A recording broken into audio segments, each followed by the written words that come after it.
जारा लागत बा। काम करते बना घरवा के हीटर, मीटर के बिल बढ़त बा। लागत साला गिरत पाला, यही से जारा लागत बा।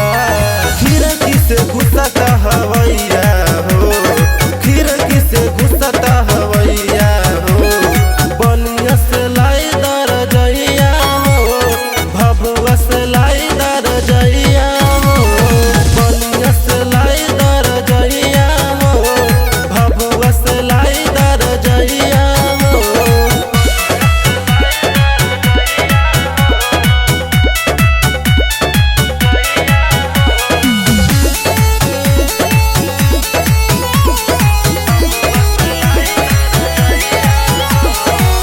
केतनो सटते बारा या सबल मुआ, कुछ न होते या सारा बाबा।